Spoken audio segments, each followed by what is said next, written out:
Don't you hate pants? If you want it, don't just think you want it. Go out and fucking want it.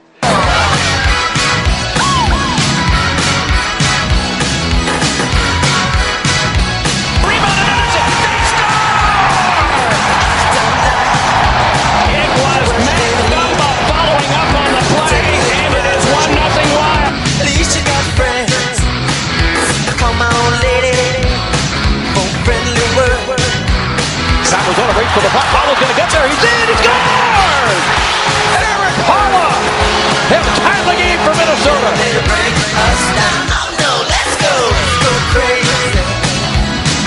There's Parise.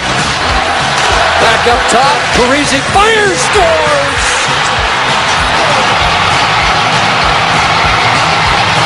An opening night hat trick for Zach Parise.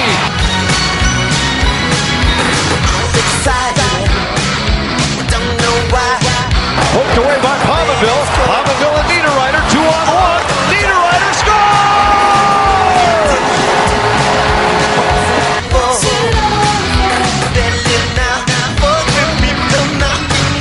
Oposo's in alone. Oposo saved by Newton. Let's go crazy. Let's get nuts. Look for the purple banana. Man, that sounds beautiful. Welcome to Giles and the Goalies podcast. Back after a short 1-week hiatus. No thanks to our busy schedules. Yes. And by busy schedules, I mean me just going out and having beer every night. I'm Giles Farrell. Don't forget the last name. As always, joined by Ben Remington across the table. Hello. Yeah, we got quite a lot to get to tonight, so we're going to dive right in it. But before we get to it, small promotional speech, if you will. We are doing a giveaway, which we did not get to on our return episode. No thanks to Dan. We are giving away a pair of tickets to the Wild Hurricanes preseason game on October 2nd, I believe. It's a Sunday. Yes. Basically, all you have to do is go on iTunes, give us a rating, take a screenshot of said rating, and email it to gilesandthegoalie@gmail.com. For all the details, you can find it at wildextra.com. So it's just a rating, right? They don't have to leave a review? No, you can just give us 4 stars, 3 stars, 5 stars. I don't care. They don't have to. No, they don't have to write anything. Oh. Just as long as you send me a screenshot of giving me some stars. I don't care how many. Okay. Although I might make fun of you if it's less than 3. Well, no, I'm kind of. I want to see what the creativity that can come out when it comes to reviews, or maybe I don't. Maybe I don't want to know what people have to say. I mean, we just had an entry today. It was just basically all the subject was, "Ooh, go wild." Oh, okay. So it does not have to be fancy. Well, you don't have to talk about soup. You don't have to say anything. You can just leave the rating. I think we have 2 or 3 reviews that do mention soup. Yeah. It's kind of our thing, I guess. Hockey podcast getting soup ratings. Camel's better be knocking down our doors. Yep. Anyway, all right. We're going to move on. So, yeah, check that out. Give us a rating. Ratings help us, maybe. I don't know. They say they're good for the podcast, so give that a look. Mm-hmm. We missed a lot last week, but basically the World Cup happened, and Almost Team all USA stoically bad. Yes. As expected. In fact, they probably did worse than expected, which is incredible because they're really bad. They lost the opening game to Europe, and then it looked like they were going to put up a fight with Canada, but then finally once Canada decided to play, it was over. Once Canada remembered they were Canada. And then they mailed it in against Czech Republic. Well, yeah, that game. And they went 0-3 in the tournament. 0-3. Yeah, I think that game against Europe really was, I think they got caught looking ahead to Canada. Everyone thought they were just going to steamroll Europe, and credit to Europe. That's what everyone's done to Europe, and Europe's taken advantage every time. In the final tomorrow night. So Europe's now in the final against Canada, and because literally everyone has been overlooking them. And basically looking towards Canada, and they've paid the price because Europe, for a lot of things that can be said about that team, they've got some pretty good players on that team. And Jaroslav Halak, he's not, who you would start a team with at goal necessarily, but you got to give him, he is a very streaky. Yeah. He's very streaky, and he is playing very well right now. So as we saw him, with his run in Montreal in the nets, that was very good, and he's been very good at times for the Islanders, but yeah, he's pretty much carried that team along with some excellent players. So I have some things to say about Team USA. Oh, do you? They're really bad. Have I mentioned they're really bad? I think you have, yeah. They go to old war horses, Dean Lombardi and John Tortorella, who basically have been bad at their job for the last couple years at least each. Yeah. But they have so much cred because they have rings on their fingers. Oh, yeah. Torts had a cup ring from 2004. He's been just about as good as trash ever since. Yeah. We need grit. Grit, grit, grit. You don't win 3-game tournaments with grit. No. There you go, Tom. You put this team together because you basically want to beat Canada. And then you don't play that team you put together. Brendan Dubinsky was on this team to beat Canada, to get into Crosby's head. And then they scratched him for Canada. What are you doing? Why did they scratch him? They wanted more skill. How about that? They wanted more skill. Another move, too, everyone kind of made maybe a bigger deal out of it than it needed to be, but they scratched Bufflin for the Europe game, and it was like, why? And not that I'm like the biggest Dustin Bufflin fan in the world, but it's like, he's pretty good. Say what you want about him running players, especially wild players, but he's pretty good. You might want to have him in there. He's better than Jack Johnson. I was going to say. Johnson. I was just going to say. I'd rather have him in there than Eric Johnson. Out of the 3 Johnsons you should have taken for Team USA, they didn't pick the right one. They left Tyler behind. I don't know. It was kind of a beautiful disaster. It really kind of embodied what mismanagement can do to a hockey team, because there is plenty of talent in American hockey. Plenty. And their goaltending was pretty good. And that's also a thing, too. I'm not a huge John Quick sympathizer or anything like that, but it just seems like, I don't know, I kind of wanted to see more of Corey Schneider, because I've seen him play out of his mind. And no offense to Ben Bishop, but I don't know. It just seemed weird that Schneider was the scratch every night, and John Quick got every single start except for the last one that didn't matter. John Quick rode the coattails of a great team to 2 Stanley Cup titles, and then he rode the coattails of those 2 Stanley Cup titles to the starting goaltender of Team USA. Yeah, congratulations. And it's not like he did all that unreal in the Olympics that year either. In Sochi, he wasn't really, he was good, but he wasn't great, which is kind of just how I described him in this World Cup. Sochi was justifiable for having him as the starting goaltender. Well, I understood that. This year was not. He would have been, out of the 3 goalies they took, he would have been 3rd on my depth chart. Oh, absolutely. Me too. And that's what I'm saying. Like, John, I'll respect him for what he's accomplished, and I think that he is the type of goalie that maybe can get hot, maybe less so. He's not old yet, but he's up there in his career a little bit. But it just seemed like, I was like, man, when they started Quick in the first game, I was like, oh, really, John Quick? It was the exhibition, so I was like, whatever. And then they just kept starting him, and I was like, you've got Ben Bishop and Corey Schneider. You don't have to be a fancy stats disciple to know that John Quick isn't the same John Quick that won 2 Stanley Cups right now. And like you said, it's kind of debatable how much he had to do with those also. I thought he had as much to do as any, but it just seemed weird that they didn't even, they didn't try to play a hot hand a little bit more, because Quick didn't play terrible, but he didn't play well either.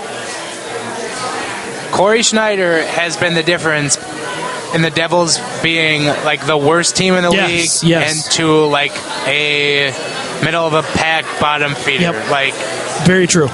They would have such higher draft picks last couple of years if it wasn't for Corey Schneider. Absolutely. Yeah. Anyone with half a brain could have put together a better. And then, so the Canada game, I really just lost it. Second intermission, they have Zach Parise. Oh, yes. I was going to touch on this. Soon to be Wild Captain Zach Parise on during the second intermission. Easy there, Clarence.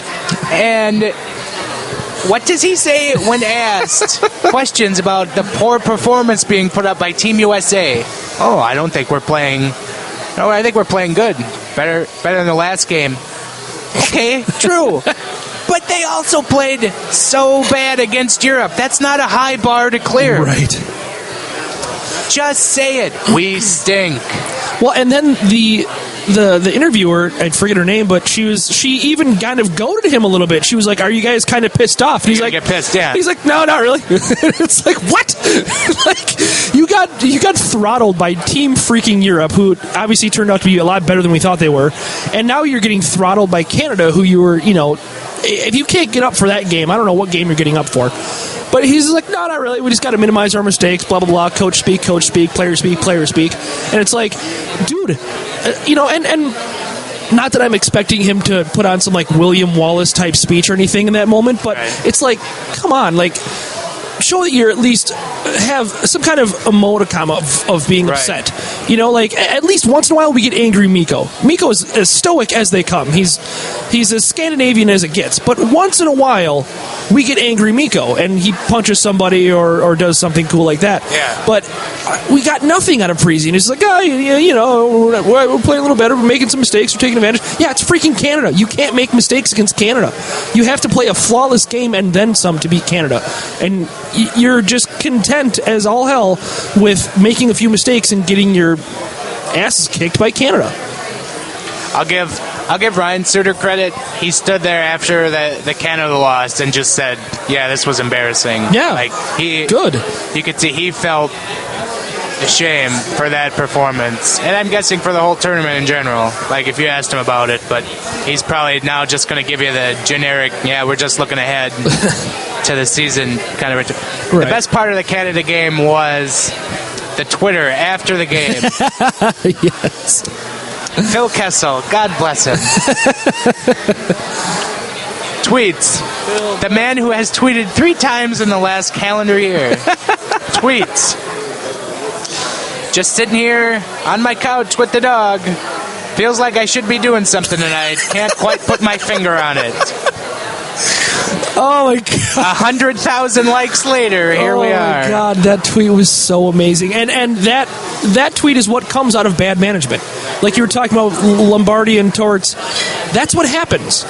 You piss people off, and I forget who it was. I think it was Backus said something like, "Well, even if I wasn't picked, I'm still proud to be American." So was Phil Kessel. Phil Kessel was obviously upset he wasn't there. Obviously. As I'm sure Tyler Johnson was, as I'm sure Kyle Oposo was, as I'm sure, you go on down the list. But that's why he tweeted that. He didn't tweet that because he was like, ha, ha, ha, F those guys. Or he was, but it was towards management. It wasn't towards that team. It wasn't towards those players, and it certainly wasn't towards his country. Take great interest in the first Bruins-Pens game during the regular season and just wait for David Backus to just take a run at Kessel. Yeah, he can go ahead. And if that makes... It really shouldn't make Kessel a marked man, because anybody who misinterpreted his tweets... I mean, if anything, if Torts wants to try to send a guy after him when they play Columbus, whatever, but they really, nobody should take that tweet personally except for John Tortorella and Dean Lombardi. Those 2 guys, and that's it. No one else should be offended by that tweet. Everyone else should feel about that tweet the way that everyone felt about that tweet. And then, I don't know if you saw this, I forget the guy's name. He plays for the Olympic sled hockey team. Yeah, that's right. That was brutal. He went back eventually and deleted the tweet. Oh, he did? But it was... Oh, lame. It was just basically like... Just the gist of it was like, yeah, he's like, born without legs, and I'm kind of glad I was born without legs, so I can play for a Team USA that actually wins on ice. Something to that extent. Like, I can't remember it. Yeah, it was basically I'm glad I was born without legs, because the team with legs doesn't I didn't do very know well. this, but Mike Caruzioni, he even fired a tweet in there. Really? I didn't see it. I didn't know about this till I saw a couple of retweets from him during the game itself. I didn't know about this till I listened to the Puck Soup podcast, but he was like, yeah, I love USA Hockey, but it's time for change. Yeah, but he's not wrong. And they made such a big issue about those tweets. It's like that's what happens. That's what happens when you do a crappy job on an international stage like that. Like, what did you think was going to happen when you put together Team Grit in a best-on-best tournament? What did you think was going to happen? Okay, I keep saying this, but this was my favorite part of the round robin. Was USA was so bad. I looked forward. This is a refreshing change from NBC when I just turned the channel during intermission. Sure. But I looked forward to the intermissions so I could watch Brett Hall just lambast Team USA every intermission. Hall and Chelios, I had heard that Hall was on NBC before and wasn't very good. But credit to them, I think they might have made some money for themselves because they were awesome. They just absolutely took Team USA out back the woodshed, as well they should have, with all of those games because it was embarrassing. And Hall, as an American who played, these were the guys who were on the '96 World Cup team that won it all. Like they were rightfully embarrassed, and they were not afraid to let it show. I thought that was awesome too. That was a nice surprise for ESPN coverage. Besides Chelios and Hall, thoughts on ESPN? Butchergrass is Butchergrass, and there's just... I didn't really care for his tweet after the fact about Team North America and what did he say? Not many of them would make the roster, or something like that. But whatever. Anyway, sorry. No, I didn't see that, but yeah, who cares? But I kind of give him a little bit of a pass. I do appreciate the passion that he has. I will grant you, he's not a good play-by-play guy. He's very screamy. He's better than when he started. But it's still, there's still a lot to work on. I'm not the type. I'm not a big, play-by-play aficionado such as yourself or some of the other guys. But Charlie, Charlie. Well, that's his job. So, it doesn't bother me quite as much. I can still watch a game with bad play-by-play, and I'm just kind of like mildly amused by it. It doesn't grate at my soul like it does some people. But yeah, he was bad. Melrose was kind of bad. Kevin Weeks I thought was outstanding. Steve Levy obviously does a fantastic job. Steve Levy, Darren Pang tandem is always good. Yes, yep. Panger. It was so cool to have Panger back. Yeah, it was good to have them back and just to have the old music back. Yeah, it's just very 90s nostalgic. Yep. Really pulls on the heartstrings because boy, am I about the 90s nostalgic things. Right. We can't give that stuff up. But no, I think overall it was okay. I think their coverage did fine. They had Linda Cohn, kind of running the deal with Chelios and Holland. They had Butchergrass, who's probably much better at that, running the intermissions with Hull and Chelios. So, I think all in all, I think ESPN did a fine job. You kind of expect them to fumble and botch things, and they certainly weren't going to hire another play-by-play guy with Butchergrass there, so you can't really fault them for letting him do it. But I think overall they did pretty well. Butchergrass and Melrose are but the rest of it I thought was pretty good. Yeah. The rest of the presentation in total, the ref cams are really cool. Yes. That's something that probably should be adopted. Come around. Yeah, pretty much league-wide. Shame on NBC for not coming up with that much quicker. And maybe it was an NHL thing. I don't even know. But obviously they've done a good job with it. So. We've shared our thoughts on NBC on this podcast, so we're not going to rehash that. But no, I agree. I think they've been pretty good for the most part. What do you think of the CGI ads on the boards? Yay or nay? Yeah, I'd probably nay because just like. I don't know. Do you need more money out of this? Like, really? It seems weird that they need to do that. And then, I saw somebody in a tweet bring, I think it was one of the Wild PR guys or a former Wild PR guy who was like, local teams get a lot of money for those ads, and you're taking that, you're losing exposure for their ads that they, you're giving them less leverage to post those ads. So I think that's kind of a dick move, and actually. To be fair, and maybe it was just because it was a World Cup thing. Right, and not that I don't agree with that, but you've kind of seen that coming, because when there's a nationally televised game on NBC or in the playoffs, like the NHL comes in and they just slap their own ads on the board. So basically,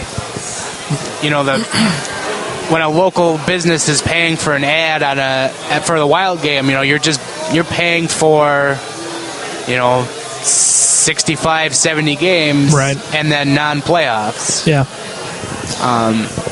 I was big on the CGI ads, but then you kind of see that hurts the other businesses. That probably cuts into your revenue a little bit, but it's the NHL. It's Gary Bettman. This is fine. But what's funny though, and somebody, I think it was Wyshynski or someone that tweeted it, was a reaction shot of Gary Bettman was like, "Hey Gary, what do you think about your junk drawer Team Europe team playing Canada in the final?" And it was just like, but I don't know, maybe it's a better thing. Maybe all of Europe is tuning in. You know what I mean? Like I have no idea how that's going to affect the ratings.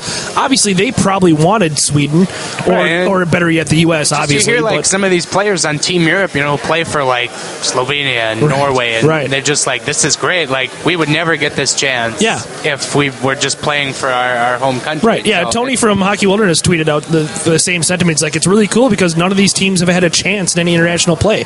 You're not going to see Switzerland in the medal round, barring a minor miracle. But, here we have Nino Niederreiter playing in the final for the World Cup. So that is really cool. Nobody expected Nino Niederreiter to be the lone absentee when training camp opened. I know. Instead, they've got almost everyone back but him. It's kind of funny. It's probably a good place to transition. Sure. So we can talk about training camp. Yeah. Any thoughts? Okay. Man, am I nailing the transitions this early? You might as well just give me the middle. We are not in mid-season form yet. That much is obvious. Giles, no, because I'm only one beer in. I was going to say Giles needs more beer. I think it's probably a good thing that they got those players back. And not that. I don't know, not that it would have been horrific if they didn't get them back, but I don't know, it can only be a good thing when you've got those players back in camp earlier, a week earlier, really, when you think about it.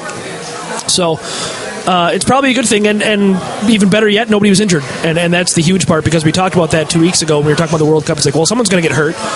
Turned out it was Matt Murray and Marian Gaborik, but it sounds like one of those guys. Yeah, shocking, Marian Gaborik. I loved your tweet today. It must be hockey season. Marian Gaborik is injured, but it just. Those injuries aren't even too bad. But luckily for the Wild, Koivu had that shot that hit him in the foot. No bone break. Obviously a little tender, and probably will be for a little while. But he's got a good month here before, or a good 2 weeks, I should say, before the season starts. So I think we're okay there. And that's all you can really ask for. It sounds like it's going well. They released two guys today, Braden Chisholm, their 7th round pick from this year, and then some other guy that was on a tryout that obviously wasn't going to be around for very long anyway. So. Nothing really of news. Oh, actually, the one big piece of news was Thomas Fleischmann brought in on a PTO and then fails the physical. And they're not sure if it had to do with the blood clot he had in Colorado. But on one hand, it's disappointing because you would have kind of liked to see him, maybe carve out a niche for himself here. But on the other hand, if he would have made the team over, a younger player that we really would have liked to see more of, that would have been disappointing too. So. I'm okay with it. I understand why they brought him in, and they've got Ryan Cartwright on a personal tryout too, which is a little weird, but whatever. Chris Stewart already stole his number too, which is kind of funny. But that was Porter. Porter was 7. You're right, Rob. I was way off. I'm not missing him. Yeah. Okay, never mind. Yeah. Surprisingly, he didn't get that 5-year deal. Oh, weird. Oh, funny how that works. But yeah, anyway, so so far so good. We'll see. They're playing tonight. It's not televised. Where it's actually happening right now. Happening as we speak. So. At Penn State, which is kind of a cool neutral site. A very young hockey program and well, it's at Pagula Ice Arena. And everyone loves to point their fingers at Barry Alvarez for the demise of the Big Ten, which, sure, you're right in doing so. But don't forget Terry Pegula, who basically paid his way into the Big Ten for Penn State, which also contributed to the demise of the beloved WCHA. Pretty much. Yeah, so aside from our Gopher hatred of all things Penn State and Barry Alvarez, it's kind of cool that they do these neutral site games. I know they've done them in Fargo, as much as we hate the city of Fargo here. They've done them there, too, and they've done them in goofy places, and I think that's kind of cool. I think they should do that. It's kind of like spring training-ish, only they travel around a little bit to some hockey markets that aren't very huge, so that's kind of cool. Otherwise, we'll see what happens tonight. Actually, tomorrow night's game will be available on Fox Sports Live online, and Thursday night's game will be on NHL Network. I've been so excited for bananas Wild games to be streamed on Fox Sports Live, which is long overdue. Right. And it sounds like they're having 65, 70 this year, something like that. Like almost all of them with the NBC games, which is crazy. So that's pretty awesome. Which might come in handy for me because I might be taking a traveling job. I'll be watching a lot of games on my laptop. It stinks when you're at work during a Wild game and you have to stream it illegally to watch it. Yeah. And it's always 5 seconds behind. Yeah. So you know what happens before it happens. And I hate that. Yeah, I hear you. So then I guess the other kind of storyline in training camp is a lot of kids battling for roster spots that are going to be up for grabs, and they want to give Tuck and Eric Sinek and Grayovac's just about as good as a lock because he'd have to pass through waivers. Right, which I'm fine with because I think he belongs. He didn't get to play much last year, but I think it's his sink or swim time for sure. But which, it's nice, but I really would like them to exercise a little more caution with these guys because they rushed their last crop of prospects up quickly. That was your Granlunds, Hollas, Coyle, who am I missing? Zucker. Yeah, Coyle, Zucker, and we're Defense. still kind of waiting for these guys to take the next step. So I don't just rush them here just to play on the fourth line just for that sake. But and to their credit, I don't know that they are. I think we've got a decent crop of fourth line guys. And if Grayovac's a fourth line center, I don't think that's a bad spot for him. Right. Or even a fourth line wing. I don't think that's a bad spot for him because I'm not expecting him to be a top six guy in the long run anyway. So, but yeah, Tuck will be the interesting one because I think that he does skate with his team a lot this year. I don't know if he does right off the bat. He might be on the Mike Riley plan from last year, which I kind of liked how they handled Riley last year. They kind of... it was frustrating at times, but, they kind of brought him along really slow. He sat in the press box a lot of games with Daryl Sador kind of, watching and learning. He certainly had a lot to learn when he played. We saw that. So I don't mind if they kind of slow play Alex Tuck a little bit. And it helps that we don't need him. If he's the first guy up from Iowa, if there's an injury, I'm fine with that. He doesn't need to make the team for me. And same thing goes for Mario Lucia. I think he's probably in the same kind of vein, even though he's maybe slightly lesser of a prospect. And Joel Eriksson-Ek, I don't anticipate him making the team. I think he goes back to Sweden for another year, which is totally fine. And then next year, I think next year is the year where it's all right, now you can make the team. And then you give him a chance to make the team in training camp. You're coming towards the end of Koivu's contract. You're coming, you've only got a year or two left on Stahl's contract. Hopefully they have re-signed Haula for a 10-year extension at that point, but we'll see. but I think that's time. And I think it'll be good to see Eriksson-Ek this year in training camp. It'll be great to see him in preseason games in live action against the big boys. Right. And then we'll see what we have. Maybe this kid's better than we think he is. Maybe he is ready now, or close to it. Who knows? maybe he wouldn't mind spending the year in Iowa. Who knows? I'm really excited for this. Excited for this kid Sokolov that they have in camp, trying to get him into shape. Because if they can get him to figure it out in that aspect of it, they might have found kind of a diamond in the rough kind of a thing here. Right. Because from all accounts, he's just got tremendous skill.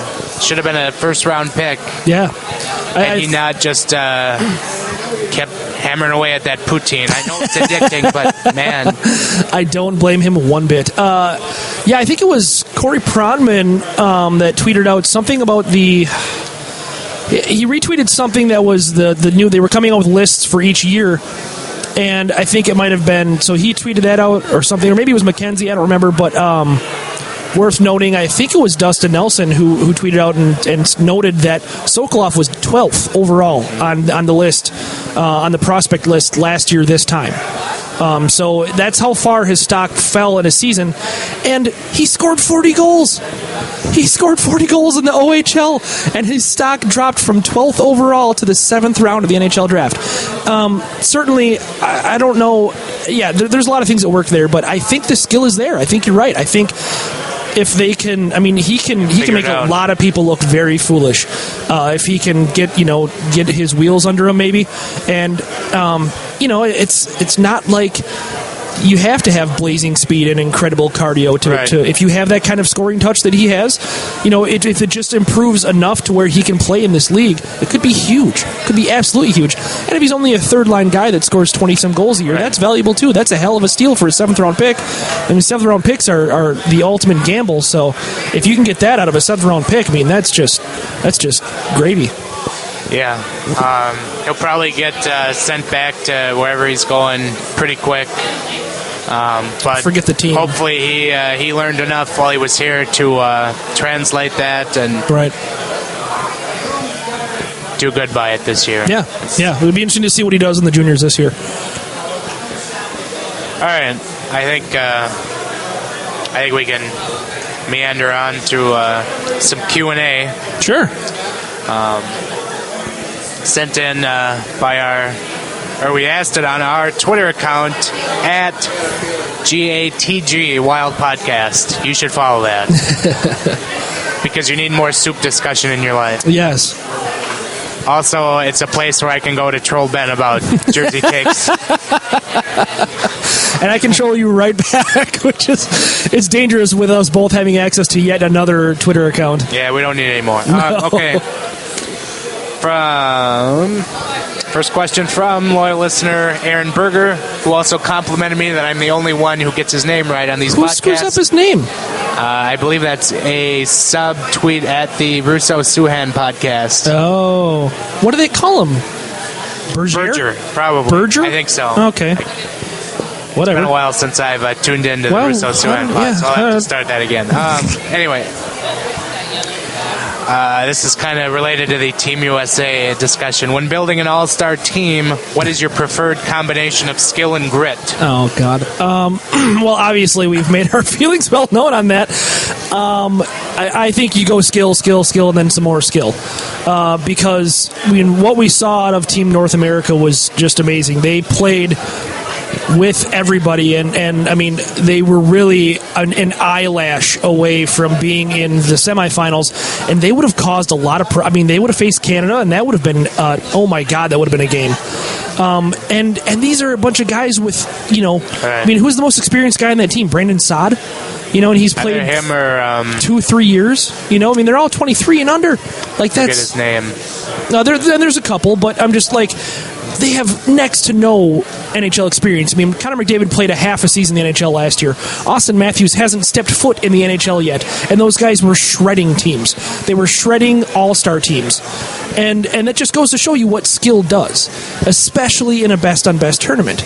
And like you said, it's such a short tournament. It's a 3-game round robin, and then one semifinal game and a best of 3. Oh. You're not looking to grind that out. That's not a grind it out kind of thing. If you're going to build a hockey team with grit for an 82-game season and then 20 some odd games in the playoffs, I totally get that. because that's a grind. That's a hell of a grind.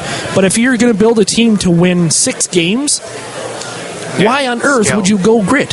And, you know what, I'll even take this further. I'll say that just when building a team in today's NHL, it's all skill. Yeah. Like, we are seeing the fighters phased out. Pretty much. And really, if you're putting a lot of emphasis on grit to stay in the league, you're not going a whole heck of a long way. Like, and out of an NHL team, you need those kind of players, but you shouldn't be building all-star teams out of them. Like 1, maybe 2. Sure, but not, you're not tossing a line and a half of gritty guys out. Like, you don't need that. Like, Cal Clutterbuck is worth having on a hockey team. He is not worth having on an all-star team. It's obviously that's, hyperbole, but but that just kind of goes to show you're not going to put him on a hockey team. Grit doesn't win best on best short tournaments. That's not how it works. And also I think goaltending is a big part of it. I mean, like we talked about, it kind of why the whole Schneider Quick argument, why that whole thing kind of irritated me so much, because like I honestly think they could have done better with Corey Schneider. I honestly do, and I think there's numbers to back it up. So I don't know. Wow. That's kind of one thing you have to. I mean, Carey Price has obviously played pretty well. Sergei Bobrovsky almost carried the Russians into the final. I mean, obviously you can't really beat Canada all that easily, but he played outstanding. And Yaroslav Halak, like we mentioned earlier, he's carried Team Europe. He's played phenomenally. So that's it's skill and it's goaltending. And if that sounds familiar, like the Stanley Cup playoffs, it's because it is. Well, then that plays into the next question from Aaron. Also, would you play a goalie that can get hot or one that is consistently solid? That's tough, because I'm always going to lean towards the guy that can get hot, and it's like it's like we've seen hot goalies carry teams, and I've always preferred that kind of goalie. And the unfortunate part of that is that it's riskier. Obviously, look at Marc-Andre Fleury. That guy, there's nights where he can't stop a beach ball.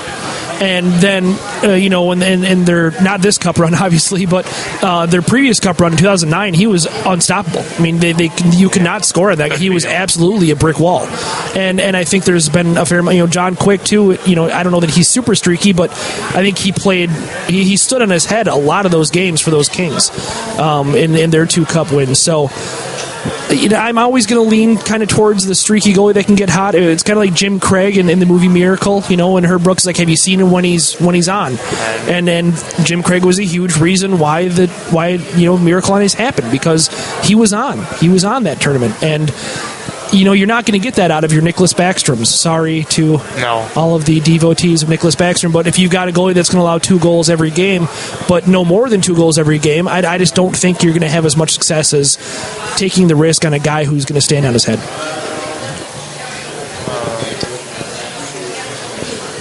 Yeah. From Bob Spencer, how much of a difference maker will Eric Staal be? Why or why not? This is a tough question. It's a good question. I already love the fact that Boudreau's come out and he's like, yep, he's my number 1 center. I've seen the tapes, Koivu. You're on the second line. Granlund. Well, not that he's a center anymore, but I think that's actually that was actually my answer, was that I don't expect amazing things out of Eric Staal, nor do I think anybody should. As far as production goes, I mean, I think if you're expecting more than Koivu, you're kind of fooling yourself. Would it be great, and is it possible? Yes, it is possible. It would be great, but I don't think that he's going to flirt with 50 points. I think maybe right around there, probably under. I think you put him in the 45 range. Right, exactly. So, but I think the big thing for him is that, even though his points have gone down, his peripheral numbers, his fancy stats, if you will, they're still pretty good. And much like Koivu, they're still pretty good. He's still a very serviceable NHL center, albeit maybe a second line or third line type, but I think the biggest thing for him, and I alluded to this in my Thomas Vanek buyout piece, was that the most important thing that Eric Staal did was push Granlund and Coyle back to the wing. And I think that is going to pay more dividends than anything, because we saw Granlund on the wing in the playoffs and in this World Cup, and he looks good. We saw him in the Worlds too this spring, and he looked great. And Charlie Coyle, it's kind of still a mixed bag for him, but I think big omelet.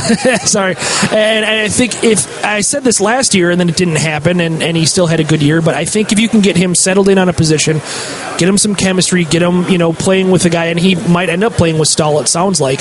I think that he could have a big season off of that if you give him a position to work on all season long, and obviously less responsibilities as a wing.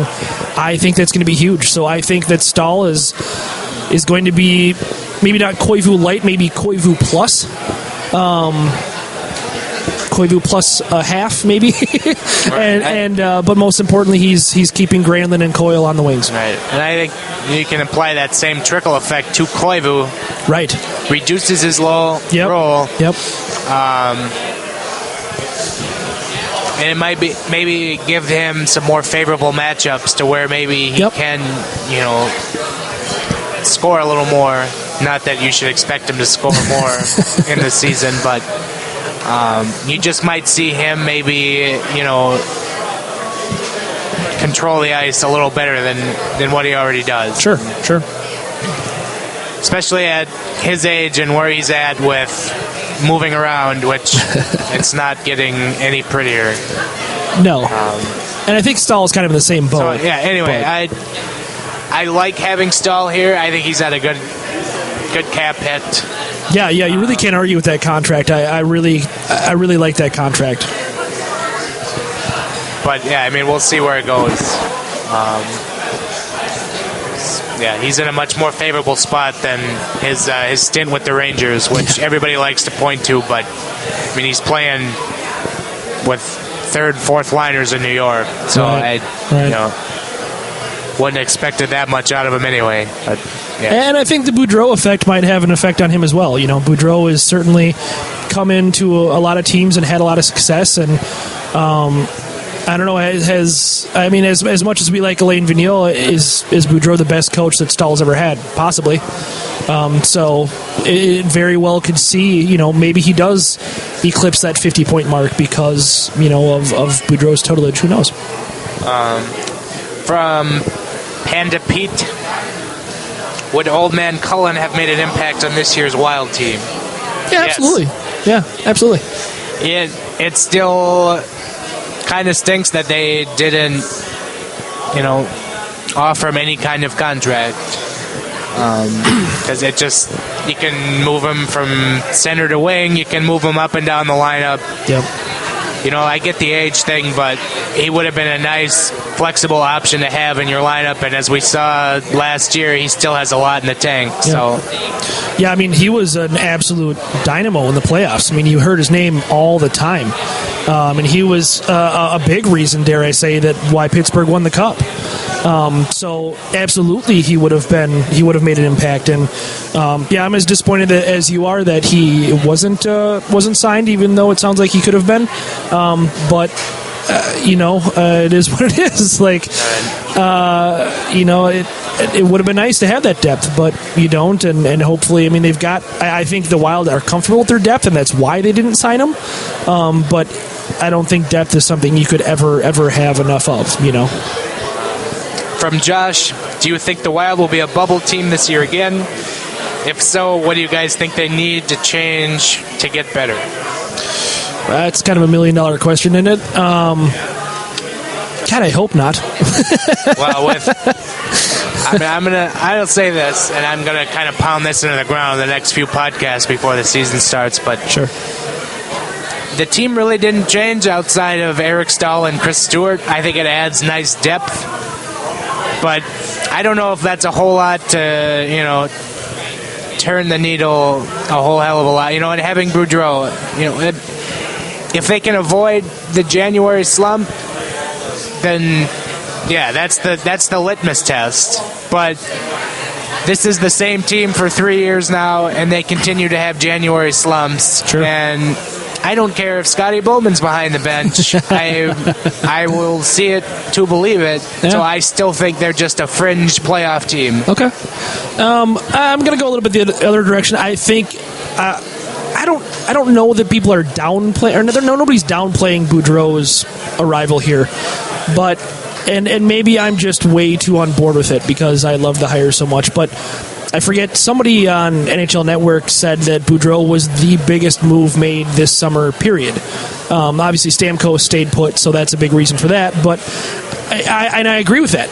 We look at what, the shuffle in Toronto did. They went from being a laughingstock to being, well, a laughingstock, but a laughingstock with hope, at the very least. So I really have, I don't want to say I have high hopes for this team, but I'm really optimistic. I think that Boudreau will help them avoid that inevitable January slump. I think, Mike Yeo, I think is a good NHL coach, but I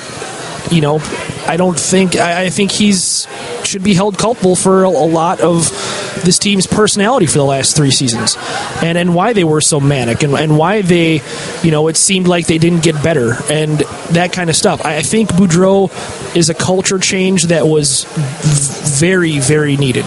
And I think that, as much as we heard this last season about, Parise and Suter kind of running the locker room and there being a rift between the vets and the kids, I don't think Boudreau completely obliterates all of that. Let's be honest, but I think he takes care of a lot of that. I think it's a culture change. We've seen it with the Vikings with Mike Zimmer.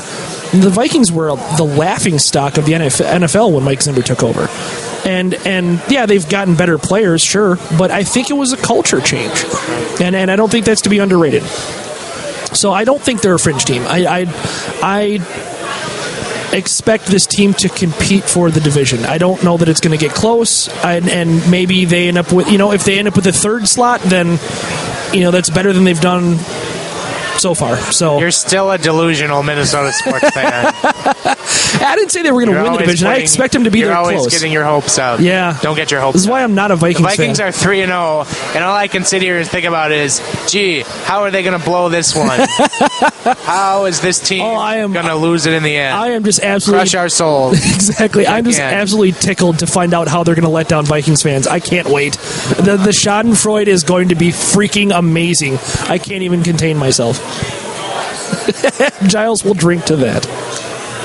Speaking of Schadenfreude, friend of the show, Brian Reynolds, was given a nice gift basket of Schadenfreude today with the Edmonton Oilers mascot unveiling. It's not good. Not good. I get mascots for the kids, blah, blah, blah, but... That is a scary-ass looking mascot. It's a scary looking... and it's a lynx, and dude, the tweets today, the Photoshop work was just incredible. It was so hilarious being on Twitter this morning as they were just absolutely roasting this new mascot for the Oilers. Yeah. Tons of fun, but it just, bizarre. It's just like, if you're going to make something that's, let's face it, 110% for the kids, give him a smiley puppy face and a mullet like Nordy, don't give him sharp fangs and kind of a menacing, and then have him doing some kind of weird, freestyle dancing in the middle of some classroom that we saw the gif of a million times. But yeah, it's just weird, and congrats to Brian on that. I'm sure he had a lot of fun. All right, on to the bread and butter of this podcast. Yes, okay. We'll hit the drop here. Here to start the third period. What team is this? It's not Team USA. Well, yes, it is. They've got on new uniforms. They're wearing the logo of the Duck. I've never seen this before. Gets me every time. And I liked your idea about Team USA coming out for the third period in Duck. That was actually a really popular tweet. That it should have been. It should have been extremely popular. I was proud of it. Yeah, you should have been. It was outstanding, I thought. But no, we did figure out a jersey segment for this year. Yeah. Do you want to explain how we're going to roll with this? Sure. So, last year we just kind of did a general overview of the history of every team's jerseys. And So we kind of went back. We used our second favorite website on the internet, NHLuniforms.com, and looked at the highlights and the 90s third jerseys, lowlights for each NHL team, and we had a lot of fun with that. And so this year we're like, well, man, we got to stick with this jerseys thing. It's our thing. We love jerseys. We love talking about jerseys, but what the hell can we talk about this season? So luckily for us, Adidas takes over the NHL jerseys after this season. And so what I came up with is there's going to be a redesign, not a complete overhaul, obviously, but we saw it with the Reebok Edge system when they took over. Some tweaks, at least, for a lot of teams. Not a lot of teams went carbon copy one jersey to the next. So what would we do with the redesign, which I thought is interesting. It's very visual, so kind of bear with us on that, but we're going to do our best to describe what we would like to do, and I think most of it's pretty simple changes. So kind of use your imagination, or better yet, park yourself in front of some kind of screen where you can see the jerseys that we're talking about, and kind of play along with us, and certainly give us feedback. Tell us what you would do. Tell us what if given the jersey consultancy job that Giles and I have lobbied so hard from with the NHL, what would you do if given these brand spanking new blank Adidas jerseys to work with? We got to send our applications over to Las Vegas. Oh, that's right. They still, we need to help them avert disaster. Because that could be a disaster. But no, so basically we're going to do a team a week. Sure. And it's kind of dependent on, who the Wild are playing. Yep. So we kick off with Buffalo. The Wild are playing Buffalo as we speak. Right. I'll lead it off here. Sure. Like if you're looking for a redesign, you're going to get a lot of the same crap out of me. Simple, and go with something that maybe you used to have that looks really good. Yeah. Because right now, Buffalo, they kind of went to the old school. To their credit, they killed off the Buffa Slug, which... R.I.P. Buffa Slug, but they kind of went back to something that is pretty similar to their their heritage, their original jerseys. So I do appreciate that they did that, and truth be told, I don't think they're probably going to make a whole lot of changes, and I'm kind of fine with that. But if they did, what would you like? I don't like the stripe they have kind of going up the sides of the crest on their current uniform. Sure. I'd dump those. And I don't like the gray armpits. Those don't look good. Otherwise, it's a really good look. You're probably right. They're not going to make changes. Yeah, probably not. Buffalo already rocking 3 stripes, so Adidas approved. Oh, you're killing my bit. It'll be interesting to see if there's any kind of thing that Adidas does, because when Reebok took over, 3 stripes under the arm like we saw in the World Cup jerseys. I hope that's how it's going to be. That was the test. Yeah, I hope not, but you're probably right. But because when Reebok took over, I mean, they threw more piping at those jerseys than a plumber working overtime. It was just piping on everything. Piping here and piping there, and here more piping, and here's some more piping. Let's add some more piping where it doesn't belong, and let's make it look like a vest for some stupid reason, because that's what piping does. And it just... See my vest. See my vest. See my vest. And so it'll be interesting to see if that's Adidas's niche, if they do stick with the 3 stripes up the side. For Buffalo, I've always loved the Dominik Hasek era jerseys. Yeah, I'm surprised you weren't lobbying for those. But I do understand that black and red probably want to stick with the classic color scheme, because black and red, that was a very 90s look that they were rocking there, even though I like it. So I would actually go with those jerseys, but I would just replace the colors. I think they could pull it off pretty easily. I mean, it would only be more so kind of a crest change. Bring back the old Buffalo head crest that, it's a sneering 90s-ish Buffalo, but I kind of like it. It's got a nostalgia feel for me. It's obviously they can do whatever they want with the name Buffalo because they're Buffalo, so I don't know. That's something that I would kind of look to see. Maybe they'll do it as a third jersey. Who knows? That'd be awesome. Maybe they do it as a Winter Classic jersey or something. Who knows? But that'd be my kind of. It's a little out there, I realize. But if they would just take those Hasek era black jerseys, flip them to the classic blue and yellow, I think that's a decent look. I think that's not bad. Nope. And then, of course, 3 stripes up the side because, of course. That's going to be the thing. I'm terrified. But, we'll probably have more livelier debates on this as we go along, but we kind of agree on Buffalo, so we're not going to get a whole lot more out of us on that. Right, Buffalo is, like I said, they're in a pretty decent spot right now, so I think they're okay. So another thing we could talk about as we look ahead to the new season is teams that have new uniforms this year. Or I should say jerseys. New jerseys this year. So I'm just going to kind of roll down the list and we can discuss or comment or whatever on these particular teams. Starting with Calgary, not really a new thing, but they announced that their third alternate jerseys are going to be the throwbacks.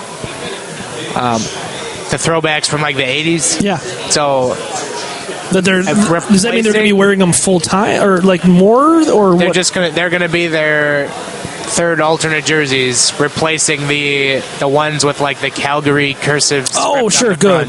Okay, yeah. That's definitely how I took it as. Yeah, because I think if I remember right, they didn't wear the classic ones much. They need to wear those more. Yes, they need to wear those like all the time. Spoiler alert for when we talk about them. So that's a positive move, definitely, because those, the more silly stuff they can take out of their jerseys, I think the better.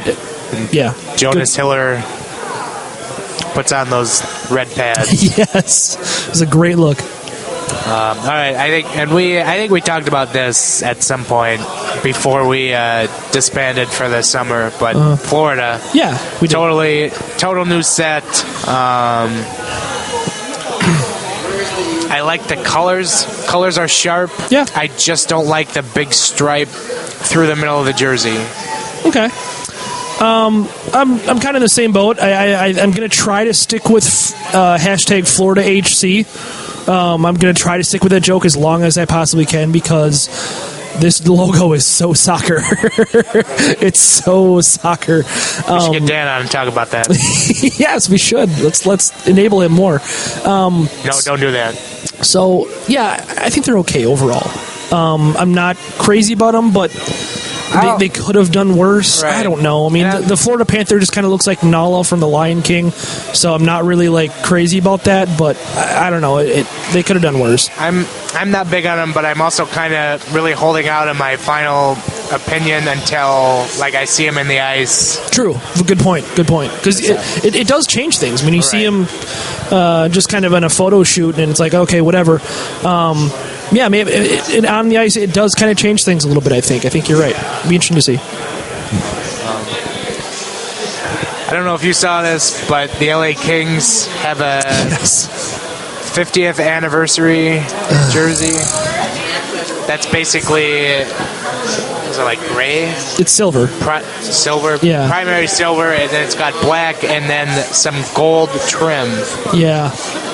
And I forget these things. You're celebrating your 50th anniversary, so why not put in some gold trim? Well, right. That's the thing, right? Like 25 years is silver, right? And 50 years is gold. Isn't that like I don't know. That's the thing, right? So why on earth would they not wear their classic gold jerseys? I mean, we like those so much, and they do wear them, like we said, like twice a year with those retro things. But why wouldn't you wear gold? 50 years is gold. And you want to celebrate 50 years, so you come out with a silver jersey? They just don't look that good. I don't know. I'm not a fan. I'm pretty sure I've read there's like a limit on how many jerseys you can wear during a year. Well, sure, I understand. But it feels like these teams who are celebrating their 50th anniversary aren't given the chance to properly celebrate their jersey heritage from those 50. Because I'd love to see the Los Angeles Kings roll out like the Forum blue and gold jerseys, yep. and then the Gretzky era Yes. jerseys, and then skip over the 90s, Yeah, right? that's really all they need to do. Yeah, But just those two. it just feels like, because there's some dumb rule where you can't wear more than like 4 jerseys in a season, that you have to. That you can't do that. Yeah. That's dumb. Right. Gary, why can't we have fun? You think the Blues will crack out the trumpet jerseys for their 50th anniversary? That would be so awesome. And then on that note, the Flyers did something very God, similar. that's And it looks a right. lot worse because does. they're orange and black. Gold doesn't go with anything, and gold is also the color of their rival, the Pittsburgh Penguins. Right. Or, I'm sorry, used to be Yes, color. now it's athletic gold, I guess you could say.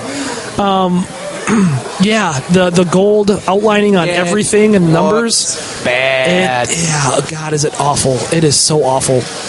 I don't know. There had to be a better way to do that, and maybe it just isn't subtle enough. But yeah, black and orange don't go good with gold. They just don't. Like, obviously black and gold works. We've seen that clearly. But black and orange with gold, like, no, just stop. No more. No mas. That's so hideous. Does it make you feel better that it's a Dave Hackstall team wearing those sweaters? I mean, it's The jerseys he deserved. exactly. That's what I mean. Yeah. And on that 50th note, this would have been the 50th season of the North Stars. Just, Why you gotta do tossing that? in there. Why you got to do that? Are the Stars doing anything for that? Probably not, huh? I haven't seen anything. Good, they shouldn't. They might, yeah. Bastards. Don't celebrate our history. I almost just said something way more vulgar, Jerks. starting with a C and ending with a okay. suckers. Another thing we've talked about, the Penguins, they adopted the throwbacks they brought out last year. Those are going to be full-time, and then they got the matching away jerseys. So basically they're going with the black and yellow. They dumped the gold. And it's a really good move. It's a great look. It's a fantastic look. Yeah, the Lemieux era Pittsburgh Penguins jerseys are absolutely beautiful. I own one. I think it's a fantastic look, and we saw that in the playoffs last year. Every time they were at home, it was just beautiful. It was absolutely beautiful. So it's nice. I think I tweeted at the Penguins once saying, please make these your full-time home uniforms. And they did. Now I'm hoping I will have some kind of success rate with the Washington Capitals. Yes. Despite the fact I tweeted at them every game. Yeah, pretty much. If only we had the power that we wanted. Yep. Jersey Consultants for Hire, folks. I am probably going to get a Phil Kessel Penguins jersey this year. His tweet inspired me to do so. It's fair. So, it's fair. Speaking of Phil Kessel teams, the Toronto Maple Leafs, the last team on the list, they have a new set of uniforms. I think we hit on this. Yeah, we did. Because they debuted the logo like mid-season. Yeah. Which was a little weird, but whatever. I guess whenever it comes out of the graphic design shop is when you unveil it. But yeah, I like them. I was a big fan of their jerseys before, and I think the logo change, I don't know where I stand on it. The cartoony Toronto Maple Leafs versus the more realistic Toronto Maple Leaf. I could probably go either way. So as long as the rest of the jerseys are pretty similar, which they are, I think I like that move. I think it's a solid move. Probably more of a lateral move. I don't think they've made glorious improvements or anything, but I think it's a decent move, which is all you can kind of hope for nowadays. I like the crest. I like the throwback feel to it. Sure. The jersey, I just don't like the one stripe at the very bottom of the jersey that they have going on. They were doing just fine with the 2 stripes they had on the old ones. But Giles, that's okay because next year it's going to be 3. But so that's under the arm. Oh, that's right. But it's still a good look. It's the Maple Leafs. They're always going to have a good look. Yep. Not many teams can say that. I did actually think of them today because somebody tweeted out a picture of them wearing the uniforms because they had their first preseason game, I think last night. And it's always going to stick in my head. With they have the maple leaf, and it's got designs and whatnot on it. It looks more realistic, but at the very bottom of it, there's something that looks like a butt. So that's the Flanders. Yeah, butt. I was just gonna say it's the stupid, sexy like Flanders. Nothing at all. Nothing at all. So I there's no possible way I will not think of that every time I see those jerseys. You can't unsee it. Right. Can't unsee it. Yeah. So there is a butt at the bottom of the maple leaf, and it is stupid, sexy Flanders spandex butt, and you're welcome for never being able to unsee that. Yeah. So that's all the new jerseys coming out this year. Once again, another season where the Wild didn't adopt the alternate greens as their full-time home sweater, dumping the reds. One more year. I tried redesigning the reds myself for the better. It's red. I thought it looked good for what it is, but... Yeah, John Bonus in the house. All right. Well, we have guests arriving, so we better wrap it up. Yeah. The Giggly Godfather is gracing our presence here this evening. So yeah, you can find us on Twitter at Giles Farrell, at Ben Remington, at GATG Wild Podcast. Find us at wildextra.com. Did I miss anything? Give us ratings. Yeah. Enter our contest. Sure. Because we're ratings whores. Sure. So yeah, good. That'll wrap it up. All right. We'll see you next week. All right. Later. St. Paul, Minnesota. Minneapolis, Minnesota. We are ducks, and ducks fly together.